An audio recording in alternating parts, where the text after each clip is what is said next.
sticks, long-haired weirdos, short-haired weirdos, vandals, hooligans. The government, hug the government, love the government, hug the government, love the government, hug the government. Welcome to The Politics Guys, a place for bipartisan, rational, and civil debate on American politics and politics. I'm Will Mueller, a political scientist currently employed as an associate vice president with Campus Labs.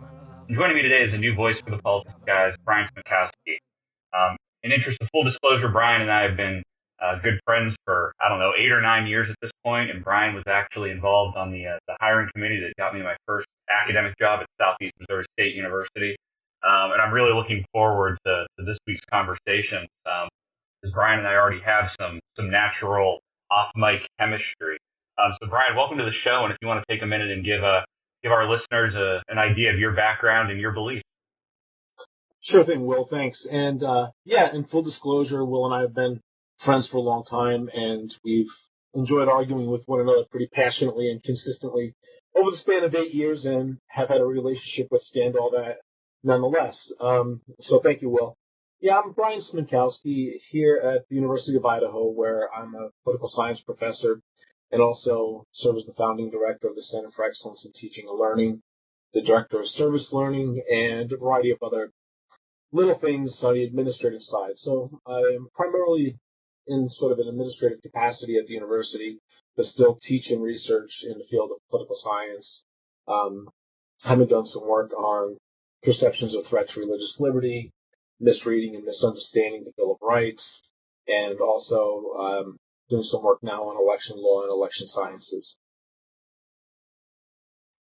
Well, awesome. And it's been a while since I've actually done the show, so the first story I really want to talk about this week, Brian, is one that is still kind of working itself through the system, but remains a main focal point, I think, for those of us that are following politics closely, and that's obviously where we stand today with the Mueller investigation. And obviously this week, in terms of updates, we still don't have a publicly released report.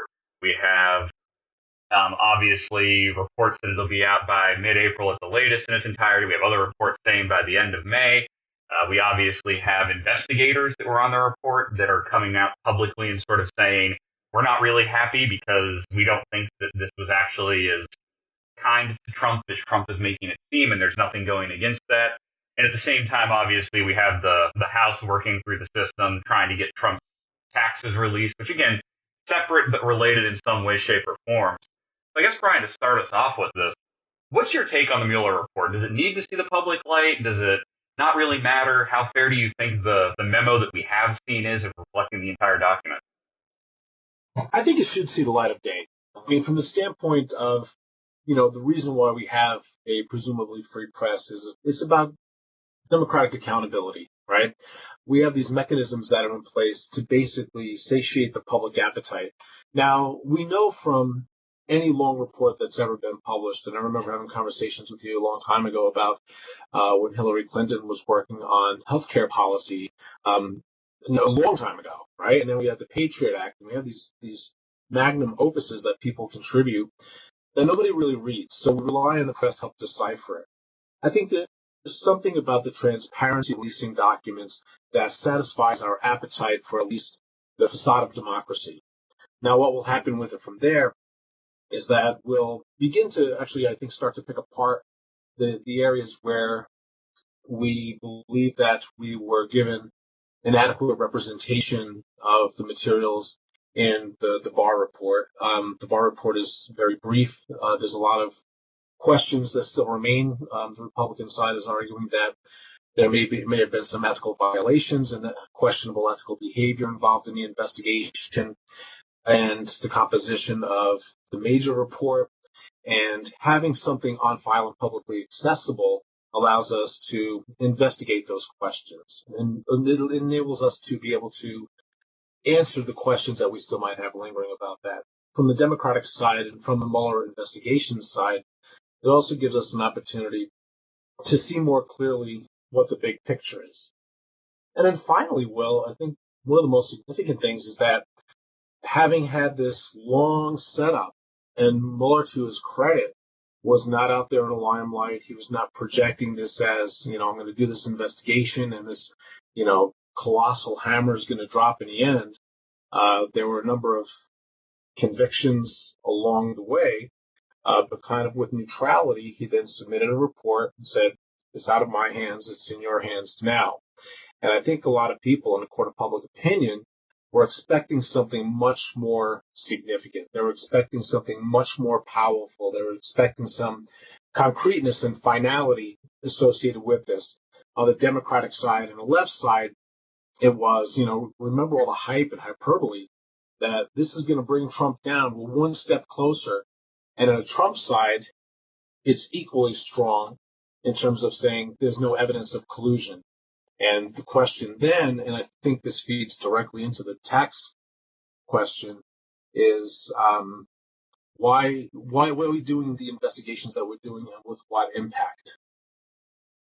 And I think that's my big question with this, Brian, is do you think there is a single person in the United States today whose view of Donald Trump is going to be changed by what the Mueller report in its entirety says? Or are we looking at something where we have a bunch of Democrats who are chasing their white whale that will read into it that they have found their white whale, and a bunch of Republicans or a bunch of folks that support Trump saying there's nothing in here because we're going to look at the same words and come to very different conclusions because we've already formed the court of public opinion. I mean, I haven't met anybody who is out there telling me I need to see the Mueller report so I can figure out if I like Donald Trump or not. I feel like that part of the ship has sailed. And I can't disagree in terms of releasing it to the public, having this for archival purposes, having this so we can say that we produced something makes a whole lot of sense. I'm just not sure if it's going to do anything to actually bring closure to the fact that, obviously, as you pointed out, a bunch of Democrats thought this was going to be the opportunity to bring Trump down.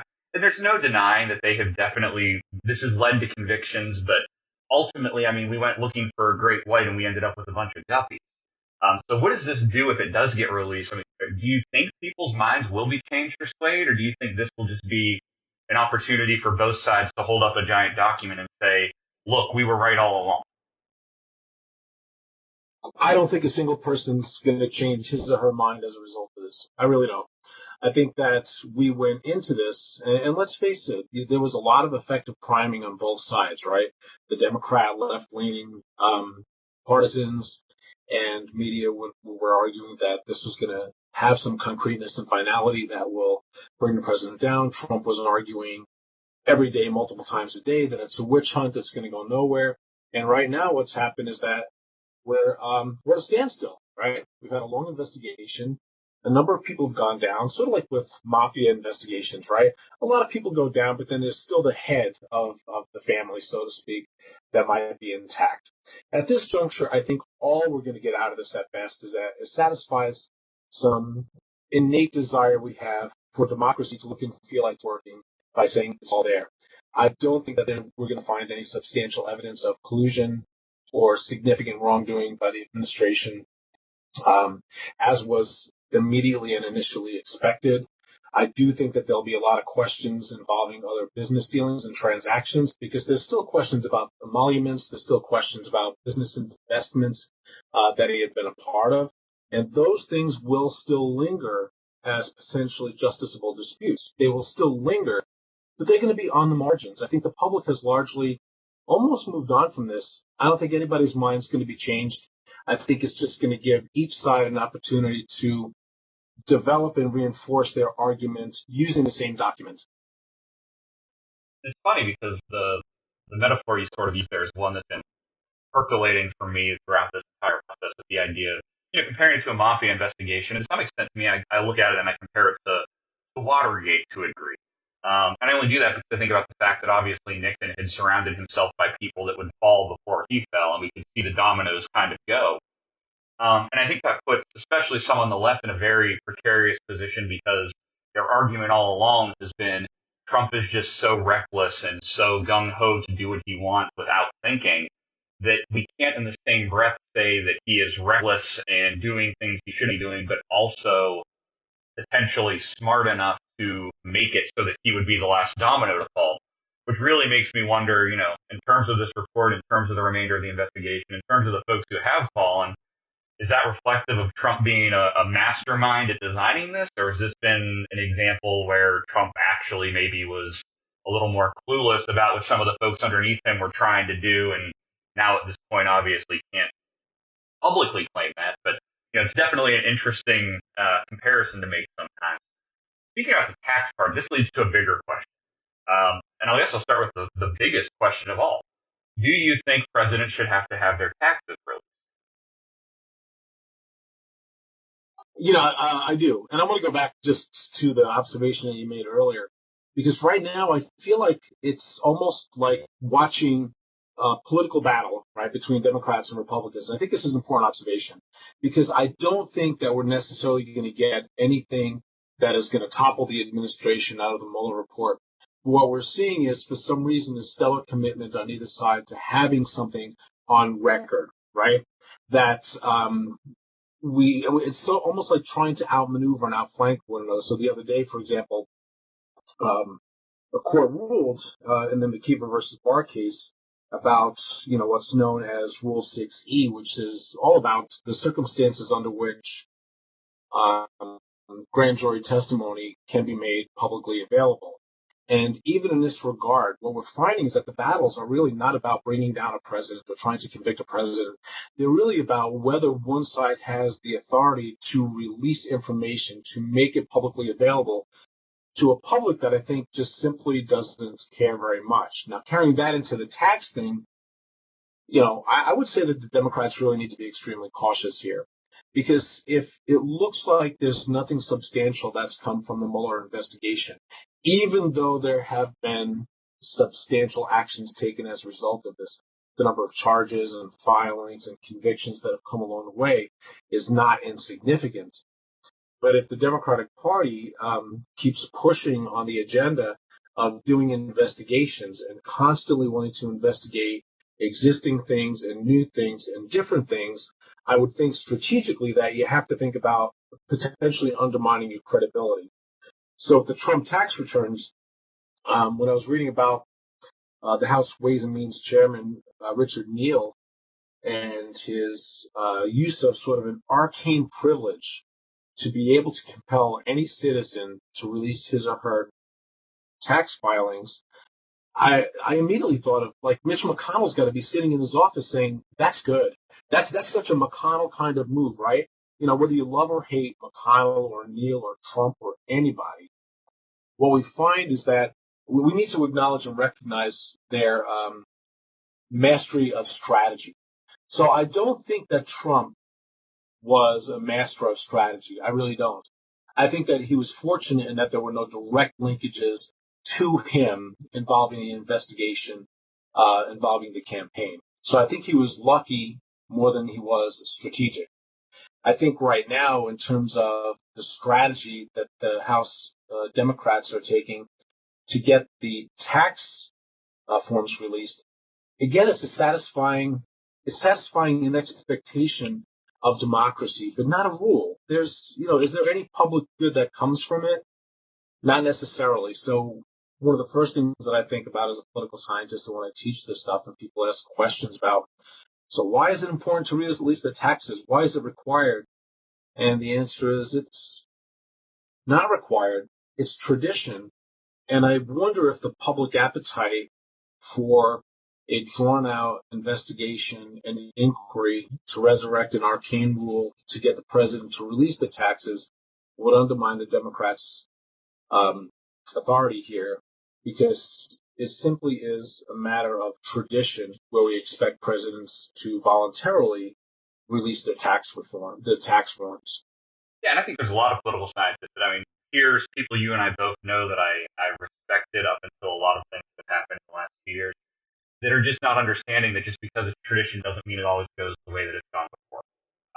The founders trusted George Washington to set traditions. They didn't write them into law. They didn't write them into the Constitution. And now there's a lot of those things where Donald Trump is basically saying, screw this, I'm not doing it. He's not doing that directly. He's doing it indirectly. And I think your question of undermining is what I keep falling back on. It's what I keep thinking about as I listen to this show and watch the news and interact with listeners on Facebook. If you're still stuck on the worst thing about Donald Trump is the Mueller investigation and what could be in there, you are in some way, shape, or form saying that's more important to me than anything policy-wise that's happened or anything else he's said or done since. And I just don't think the meat's there for that to ultimately end up being actionable. So I think that's going to be the tough part now is, if you're saying that the Mueller investigation is your last chance, that is to some degree saying that everything else is acceptable. And again, acceptable in quotes. I'm not saying people are happy about it, but I feel like at this point, 2 years in, you should have more policy-based arguments against what the Trump White House has been about versus relying back to we still don't like how he got there, so we're going to go back and keep pushing that. Because to some degree, I think all that's going to do is actually propel him with the right wing through 2020. Which is going to be a very interesting, case for everybody in a lot of ways. Yeah, if I were looking at this from the Democratic left, I'd be a little bit afraid right now that if all we're doing is the equivalent of shouting out, the equivalent of, release the emails, right? That's not going to get anything. That's not going to get us anywhere. We ought to be having more substantive policy discussions about the things that the president is identifying himself with. We should have more meaningful policy discussions about where the Democratic and Republican parties are converging and also diverging. And what I think we're doing, actually, it's almost like there's a diversion strategy, right? So the Trump administration is very good at saying, hey, everybody, look over here. And you're waving your left hand in the air, right? Look over here, look over here, look over here. But meanwhile, you're doing something with your right hand. And at some level, I am concerned that many, not all Democrats are focusing too much on the left hand. And we're focusing too much on things that will make the public say you spent a lot of time and you spent a lot of money on something to which our answer is, who cares? Yes, at some level, we would love the president to abide by So gig economy workers, take note. You do have to pay taxes. At some level, we would all love to know for the purpose of democratic accountability what the Mueller investigation actually said. We want those things to be in place, but those things are not going to topple the administration, right? Those are the things that are political gains by partisans that really aren't related to the larger issue of where we are right now with significant public policy issues. Totally agree. Just kind of open the door to the 2020 discussion. I think it's a good time to maybe switch gears slightly here. And again, talk about the nomination field and where we stand, but I think we really need to open up, obviously, with the last week and a half.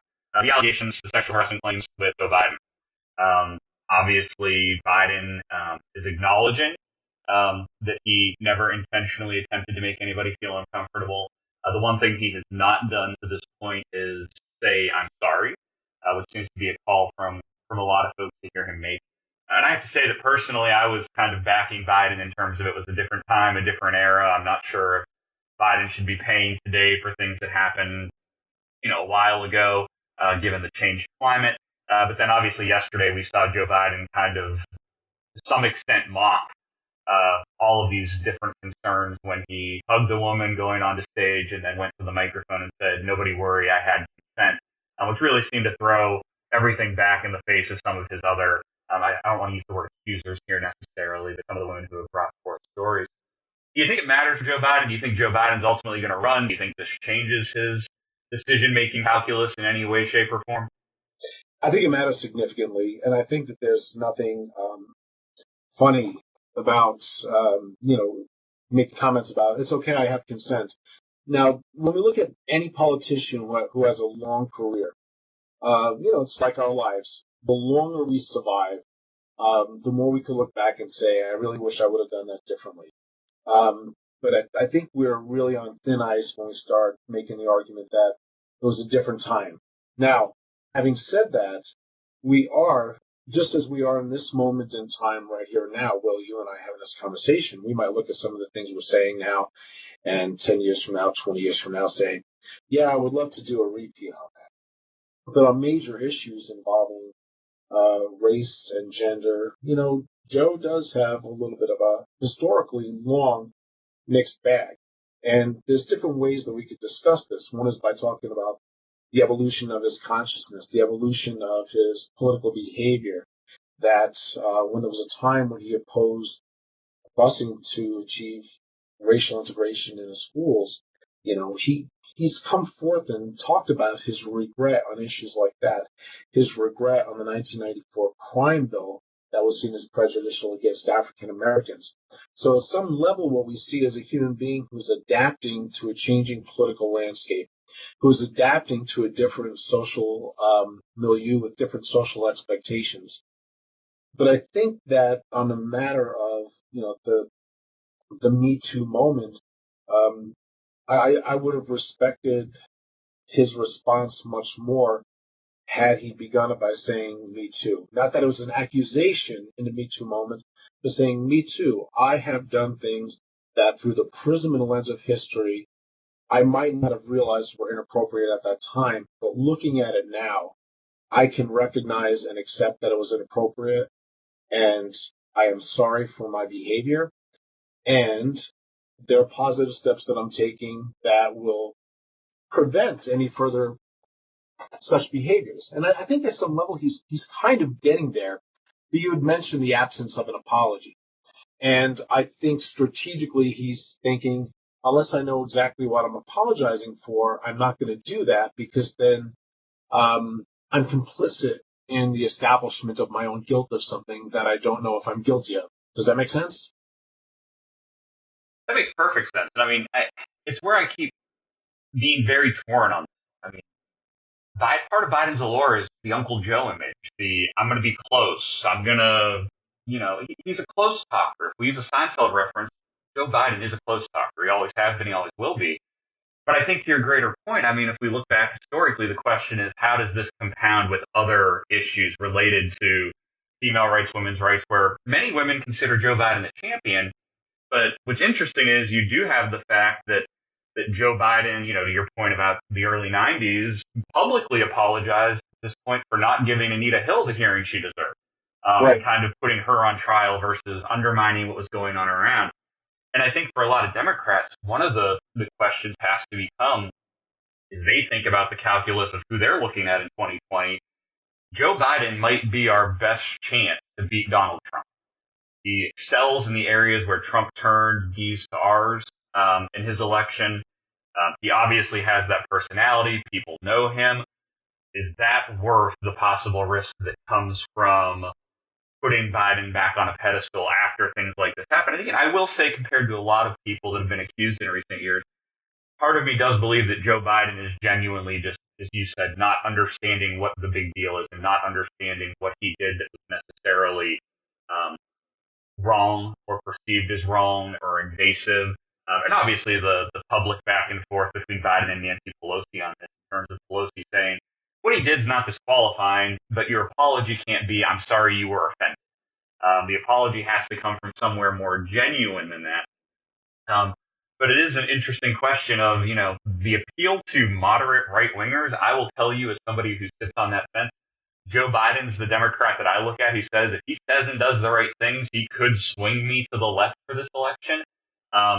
Needless to say, Bernie Sanders, Beto O'Rourke, and Kamala Harris don't do that. So there's going to be a lot of discussion about, what does this mean, I think, for Democrats, and what does this mean if Biden says, I'm not sure I'm made for politics today in the same way I used to be, so maybe I just don't belong in the race at all. Yeah, and I think that's what Joe Biden is probably very aware of is, Hillary Clinton's, the connection or the lack of connection with a base of white voters that she wasn't able to rely on going into the election in 2016. Because here Uncle Joe is that old school, old fashioned guy and has some of the liabilities that he's, showing in real time that he's shedding. And I think that's the narrative that he is trying to project, or that's naturally, authentically emerging, is that he has this appeal to the average person. He has this appeal to the older, working class, white Democrats and independents. And at some level, strategically, he is that person who would be positioned right in the middle to be able to pull back, sort of like when we talked about the Reagan Democrats and Clinton coming in and pulling them back to the Democratic fold. Who's going to be the person who's going to be able to capture the centrists and say that there's a viable option that makes the Democrats happy, but that could also tug some people that could be drifting to the other side.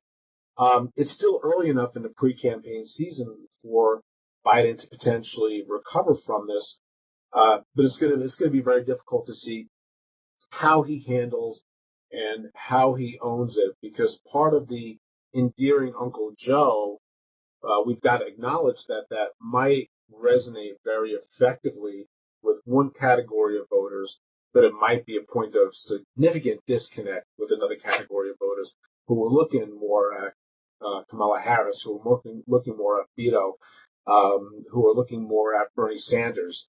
And I think it's critically important for the Democratic Party to begin thinking about how they project a unified House and account for their weaknesses, because and this is something that we're aware of. Well, it's if you're taking the high ground, if you're always asserting the moral high ground, you better make sure that you occupy it on some very big feet and some very firm soil.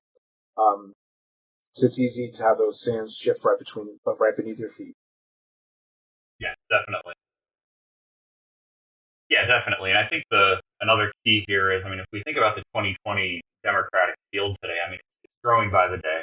I look at just the last week, and from a personal perspective, an individual who is from my local area, is the representative to my former congressional district where I grew up, Tim Ryan, announced that he's going to run for president.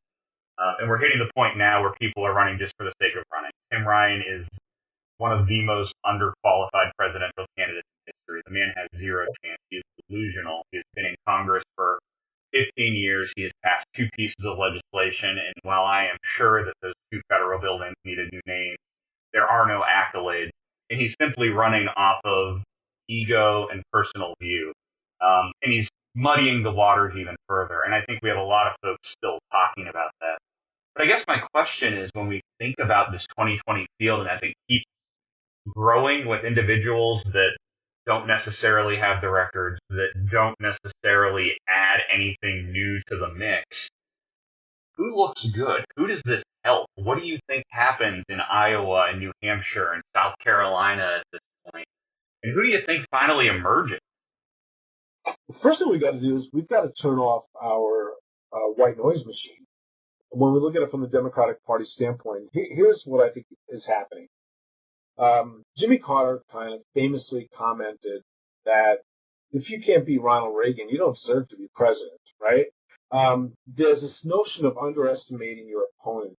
And I think right now, every Democrat on earth who is credentialed or marginally credentialed thinks, even I could be president, because if all I've got to do is go up against Donald Trump, I could win this.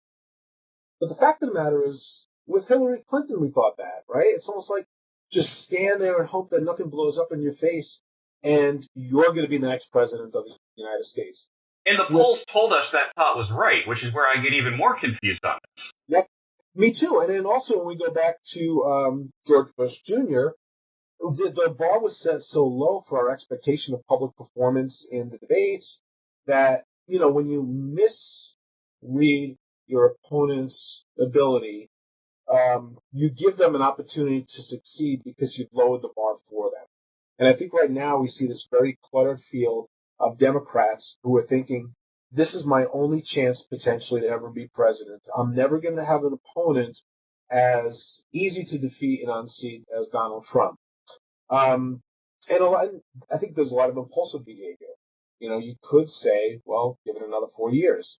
But the assumption, I'm convinced of this, Will, is that the Democrats aren't thinking, a lot of the Democrats in the field aren't thinking, well, give it 4 years, assuming he'll be a two-term president, and then go for the open seat for the White House at that juncture, being able to say, you know, I'll criticize 8 years of the Trump administration.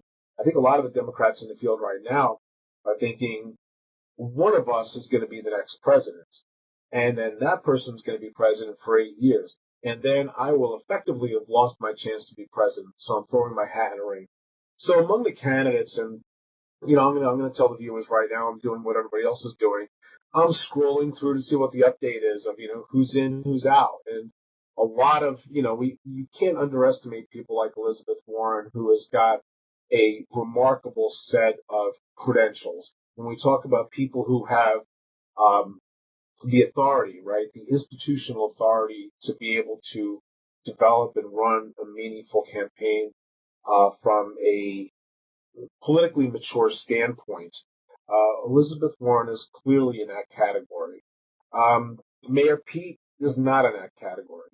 Bernie Sanders has been around, but Bernie Sanders is the magnet that pulls away from the Democratic Party, not that unifies the Democratic Party. Real quick, let's talk about Mayor Pete for a second, because I'm very interested in Mayor Pete. Because I have to say, in terms of this candidate field, guys, I think I'd just like to have a conversation with, or people I'd just like to have a conversation with. I think Mayor Pete's top of the list today, and obviously he hasn't formally announced. But what do you think about Mayor Pete?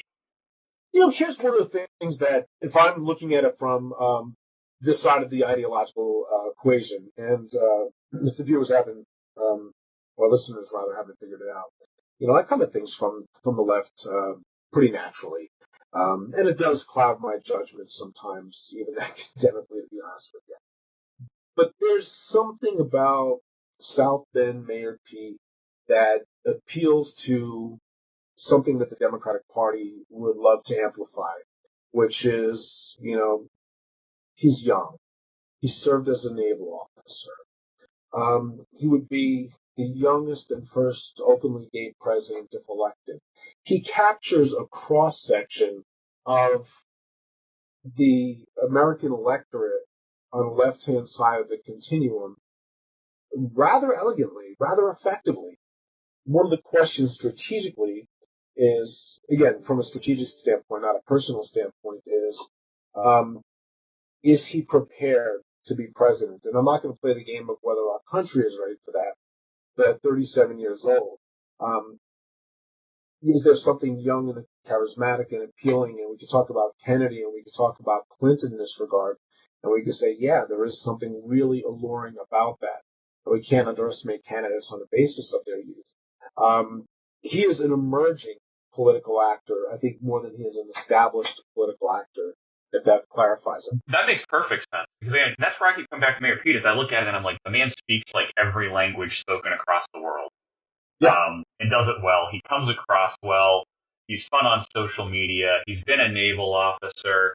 And I mean, it's just the story about learning to read Norwegian to finish a book is phenomenal. But like you, my concern is there's comparisons kind of being drawn to Obama in some circles in some ways. I'm not sure he has the natural political skills Obama had, and my concern for Mayor Pete is if he somehow sneaks through this, that Washington, D.C. will eat him alive. And that's not meant as a slight towards him as much as the way he is, the way he acts. There's a big difference from, football Jesus in South Bend, Indiana to president. That I think it'd be interesting to watch play out. Yeah, and I'm going to throw in a name that I didn't expect to be saying today, but Dan Quayle. And the reason I mentioned Dan Quayle is that Interesting. Well, let's think about this, right? When we think about Dan Quayle right now, Will, what's the first thing that comes to mind when you hear that name? Potato. Right. But when we think about Dan Quayle earlier on the Republican side of the aisle, Dan Quayle was perceived to be a young, somewhat charismatic, good-looking, up-and-comer who would really sort of galvanize part of the base for the Republican Party, right? There was some open speculation about whether Dan Quayle had certain of the Kennedy-esque qualities of a young person who will grow in the White House into a greater leadership position from vice president to president. Dan Quayle sort of proved that he was not ready for prime time. And I am not going to equate Mayor Pete with Dan Quayle, but one of the things that, and I know this even when I work with faculty in faculty development, we should have a self-awareness mechanism that makes us wonder if I'm ready for this yet. Because Dan Quayle was not ready for the White House. Dan Quayle was not ready to have a microphone in his face every time he spoke. Dan Quayle was not prepared for the constant pressure and presence of the media and the fun that the media could have. And when we talk about political maturation, We need to think with any aspect of our career, whether we're in academics or working in the automobile industry, that we could feel like we're really good and this is my time, but are we ready for the other things that surround our ascent?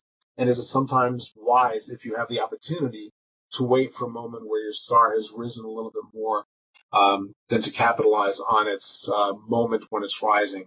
Like you said about learning Norwegian, I mean, the guy is, who doesn't want to sit down and have a cup of coffee and talk to him for like 6 hours, right? And learn more. And I think that there's something very, very inspiring about him and about his approach to governance and politics that goes beyond the label that everybody would apply, the youngest and the first openly gay president if elected. Yeah, and I guess just for the sake of time, for this little area we're talking about, my one question that builds off of this is, obviously, if we do look at the polls and we scroll through and get a sense of where things stand, Bernie and Joe are typically 1 and 2 in most states right now, Yep. both being the only two that are getting over 20%. Can either of them, do you think, bring the party together to beat Trump? I am personally not convinced that, if my options are Donald Trump or Bernie Sanders, that's not a difficult decision for me, as much as I may not be 100% behind one of those candidates. If you have Donald Trump against a Mayor Pete or Donald Trump against Cory Booker, maybe there's more allure. Do you think Bernie or Biden, if they can win the primary, can actually bring the party together and win a general election? I think Joe Biden can bring the party together more effectively than Bernie Sanders can. Bernie's voters have sort of demonstrated their strength of commitment to him as a candidate, as a person. And here sometimes, we really do have to wage that battle between ideology and electability. And I think Joe Biden brings electability to the table. Yeah, no disagreement here.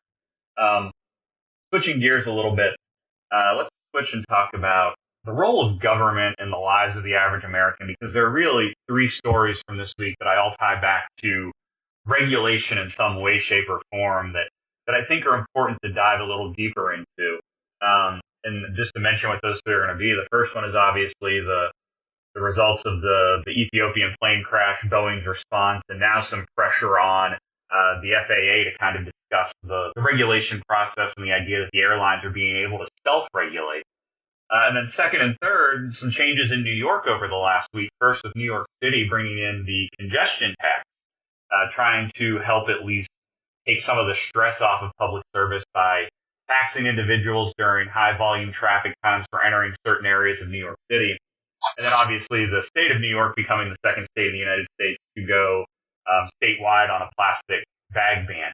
And in all 3 of these, we're talking about regulating either industries or introducing things that regulate individual human behavior. So starting with Bo and Brian, what are your thoughts on the role the FAA does? What are your thoughts about, the 737 MAX in general and what we're seeing, what companies like Boeing have in? I can tell you as somebody who flies 2 or 3 days a week, I've been on a 737 MAX. I don't know how comfortable I would feel doing that now. I've also been on tiny prop planes that I don't feel comfortable on regularly. So it's definitely a question that I think piques American interest. Yeah, I think the larger umbrella here is about regulatory policy. And the core question is this what happens when we have a failure of the government to regulate what goes on in industry? Or is it a failure of what happens when industry fails to regulate itself? And is this therefore a call for regulation? You've taught public policy, I've taught public policy, and one of the things that we talk about is what's called focusing events, right? And we have this equilibrium, and we talk about punctuated equilibriums. So here's what happens. We go a very long time where everything is fairly stable, fairly normal. We have no challenges or disruptions to the status quo. And then something immediately happens, right? So something punctuates the equilibrium. And then if it's something that punctuates the equilibrium in a catastrophic way in particular, this becomes a focusing event that makes us call into question the way that we handle things through government and with, in this case, with industry. And the bigger issue is really, is this a failure of our current regulatory policy? Because what's playing out right now is, and we saw this with the regulation of the Deepwater Horizon blowout a few years ago, that something catastrophic happens, then Obama comes in and there's a call for regulation and changes to policy.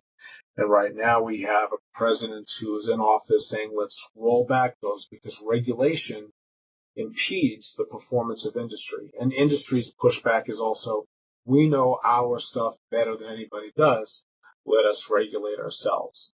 The question is, what do we make of this focusing event right now that focuses on the airlines? And I think what it calls into question is whether the FAA should be more assertive in assuring that here, for example, with the Boeing 737 MAXs, that the pilots are more prepared to be able to deal with what happens when they are triggered to certain human interventions, because there's some question about whether they were adequately prepared to fly the plane when the nose dips at a certain degree. And we're really ultimately back at regulatory policy, I think, more than we are with the airlines. The thing is, so many of us fly so often that we care about this story because we don't want to be on that plane.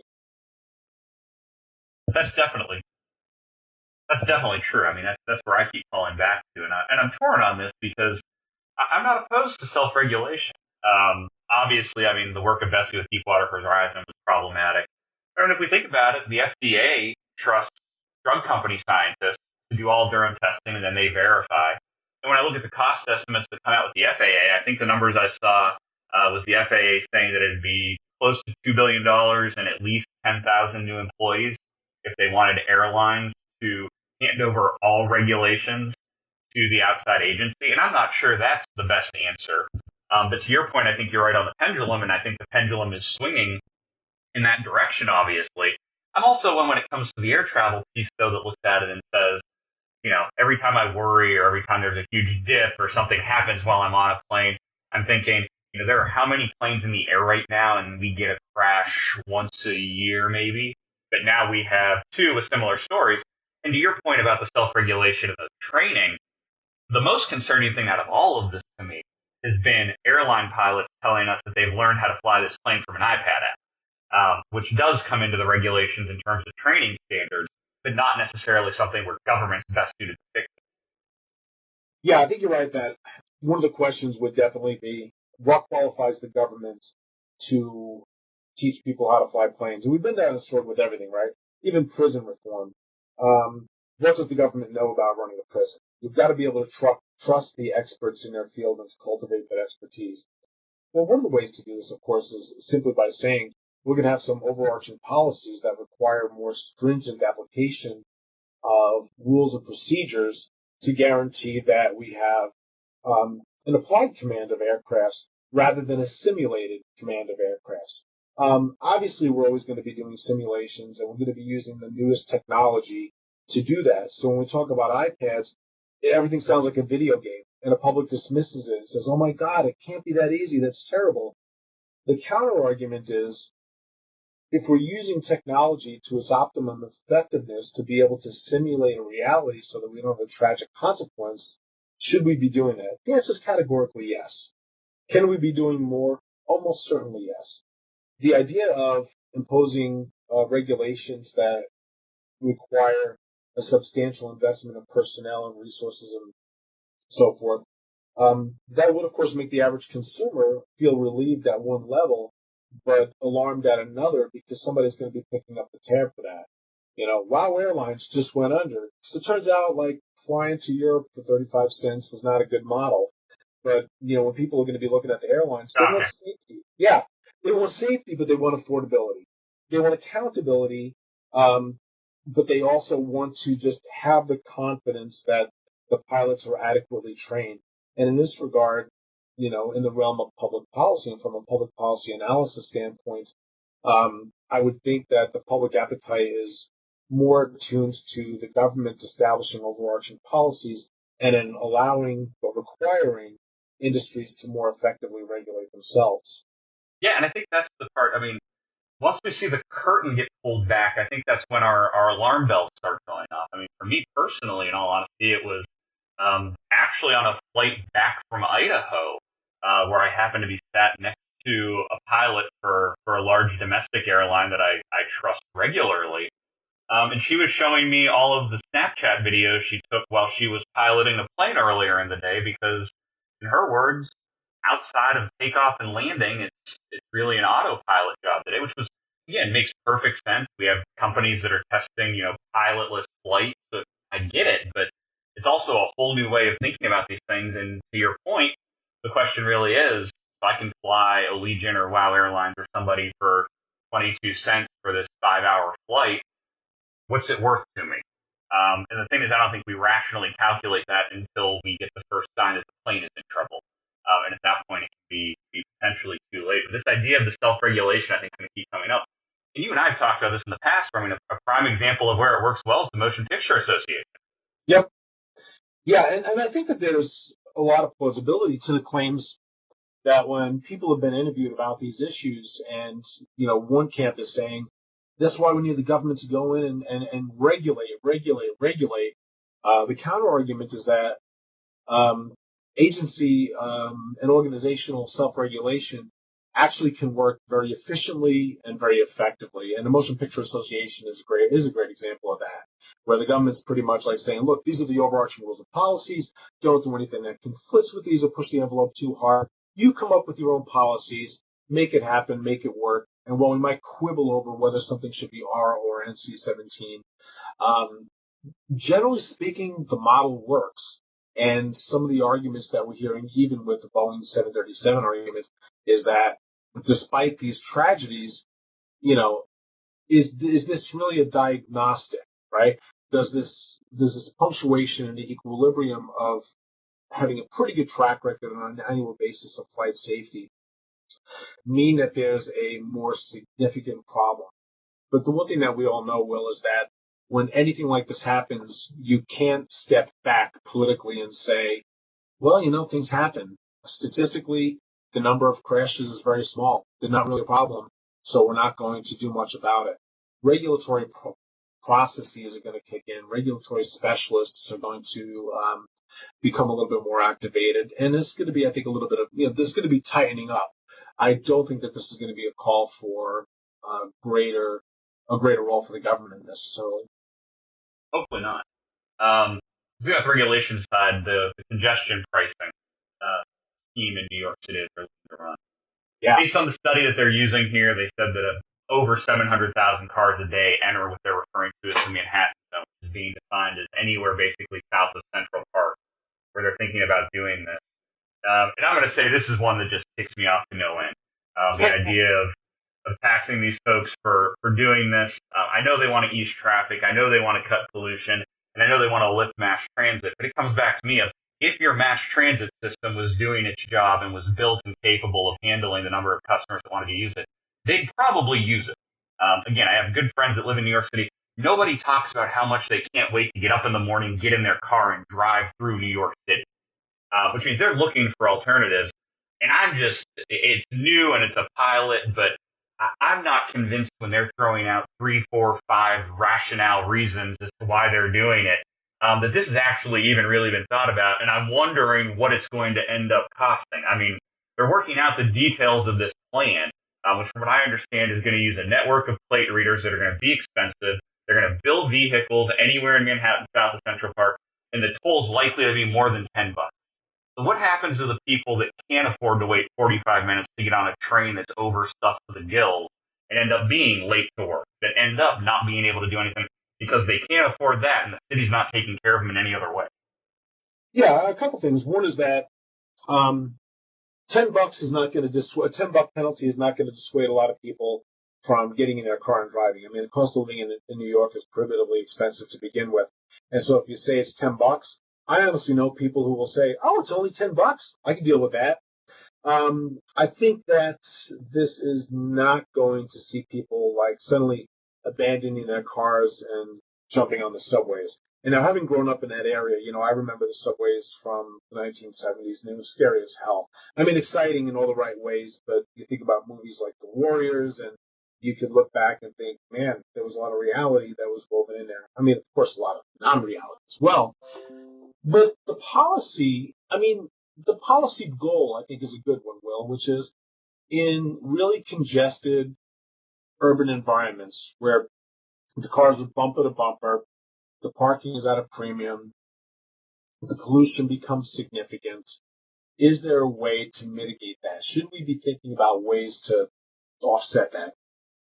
And I would think that, yeah, we would all think absolutely. And we've done this. Like even when we met in Chicago, Will, I remember we were talking about like, you could get an Uber from point A to point B, but by the time you wait for it and get there, you might as well walk it, right? So I think at some level we're all rational beings figuring out how we're going to navigate and negotiate our space. But the other side of it is the tax. That when we start seeing things that have a cost and a penalty and a punishment associated with it, and it's done in a punitive way rather than an encouraging way, I don't know how effective the tax is going to be.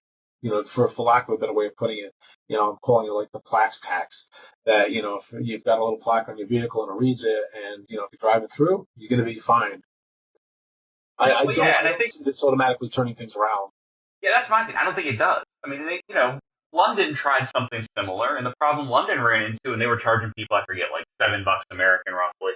Everybody switched to rideshare, and the city had exempted rideshare programs and taxis from the tax. So now it was just, I'm not going to take my own car in, I'm just going to take somebody else's. And I feel like in New York, that's what they're setting themselves up to because, if I think about downtown New York traffic as an outsider, I think taxis and delivery trucks. And that's a completely different cost share concern versus Will just jumps in his car and drives through New York City. And I just don't know how that ultimately plays out. And I also wonder about things like what happens when the readers go down. What's the fine going to be if somebody doesn't have their plaque necessarily? How does that end up looking? And does it end up being more of an administrative burden to send all of this out versus, just actually putting the time and effort into making public transport a little better for people where they might naturally go there? Right. And I have a very romantic memory of New York, and I remember what the subways were like. I remember what the big yellow taxi cabs were like. And the one thing that I think is transferable across these decades to where we are right now is that New York is a city of districts. We talk about the garment district. You literally see people transporting items across streets, but also in trucks. So what we have is not just the people sitting bumper to bumper, because most of the people who I know who have lived, in the city itself, not just in the boroughs coming into Manhattan, but in the city itself, they get up, they go outside, and they walk to where they're going. But you've got the trucks, you've got deliveries, and you've got Uber, and you've got Lyft. And so what's going to happen with these other means that people choose to be able to get around? What then becomes the cost? What then becomes the penalty on the functional equivalent of taxi cabs now? I think it's not a bad idea to think about an alternative to offset the congestion in the city and the pollution that's caused as a consequence of it. But to think about, I think that it's something that is not yet thought through fully.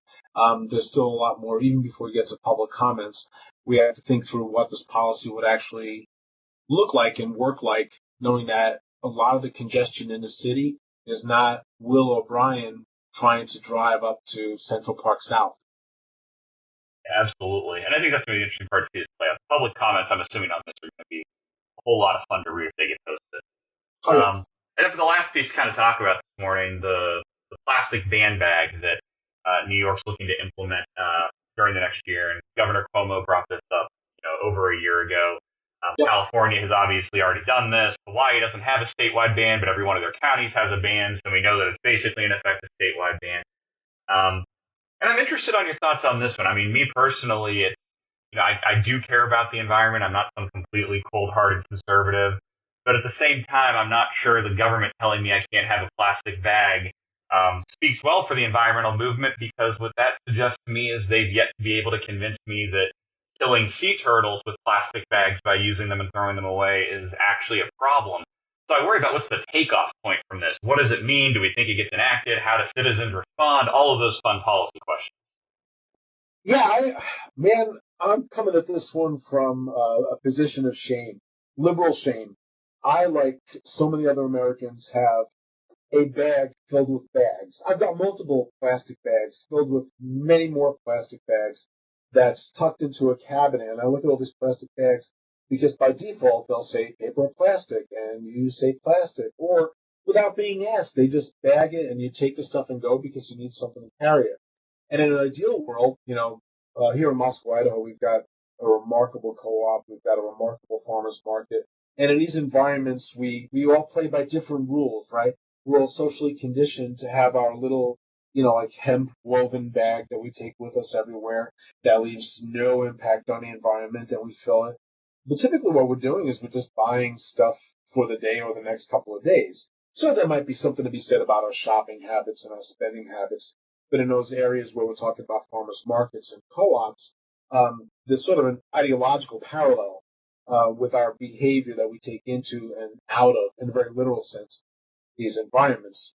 When we think about going to the large, stores like Walmart and things like this, where things get put into plastic bags by default, it is bad. I mean, there's no doubt that we have a problem with the amount of plastics that are out there. There's no doubt that in my community, at least right now, we are no longer allowed to put plastic bags in recyclables because and so in fact they will not take your big gigantic can of recyclables because there might be a plastic bag buried in it. And so then I've got to dig through and find it and hope that next week they'll come and take my recyclables. And that's all for a good reason. And the reason is that the bags, slow down and halt the effective sorting of the recyclables. But the net consequence is, from a lot of people I'm talking to, is, a lot of good lefties are saying, I've given up on recycling because it's too difficult now because of the damn plastic bags. So there's that issue. Saying that we should get away from the plastic bags as something that we carry our groceries in is one thing, but it's also the production of the bags, right? So there's an economic impact from the plastic bags that are never going to totally biodegrade. They're going to be there kind of forever, and it might choke the sea turtle, as you mentioned, but they also are something that are not going to just simply disappear in our landfills. Secondly, there's the production of it.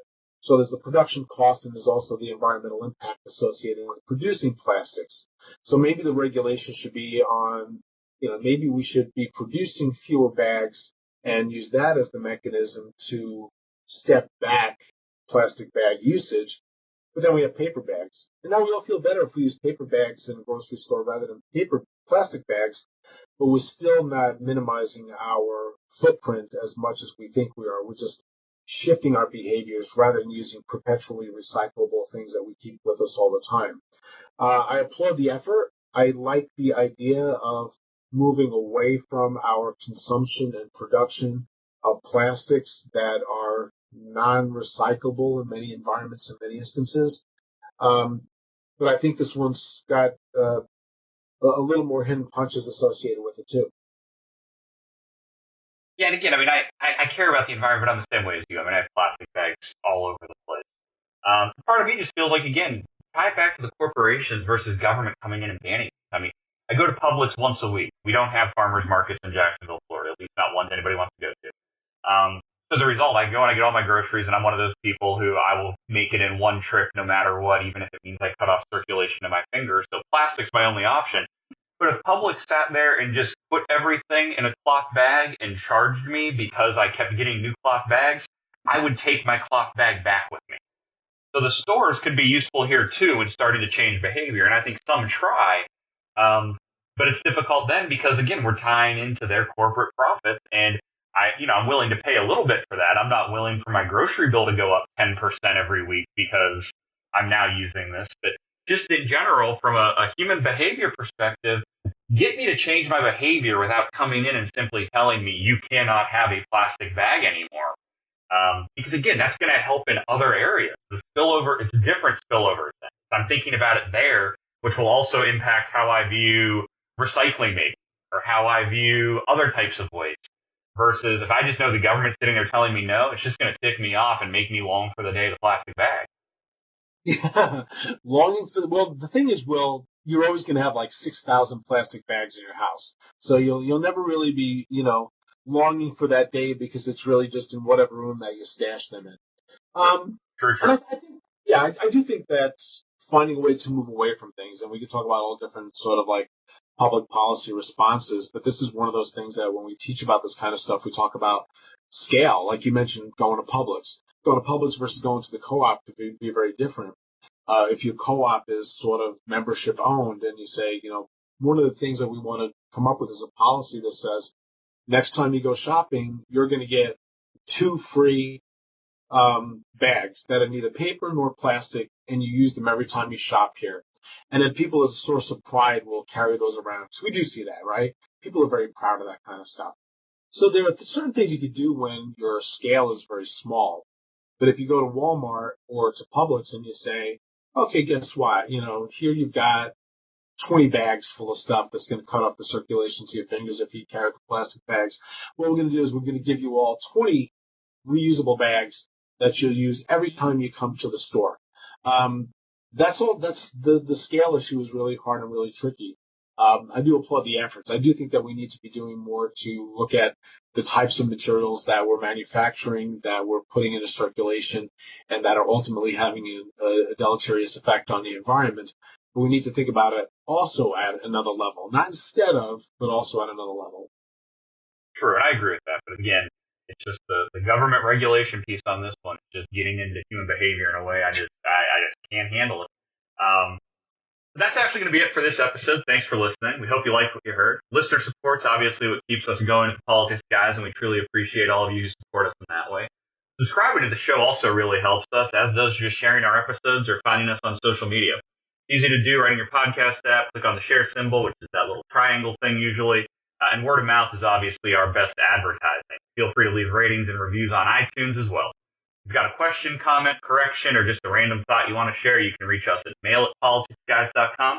Our Facebook page where you can message us and where we post throughout the week is facebook.com/politicsguys page. And we're also on Twitter at Politics Guys. The executive producers of the Politics Guys are Michael Baranowski, Jay Carson, Trey Orndorff, Will Miller, and Bruce Johnson. This show is produced by Will Miller. We'll be back on Wednesday with a new show, and we hope you'll join us then.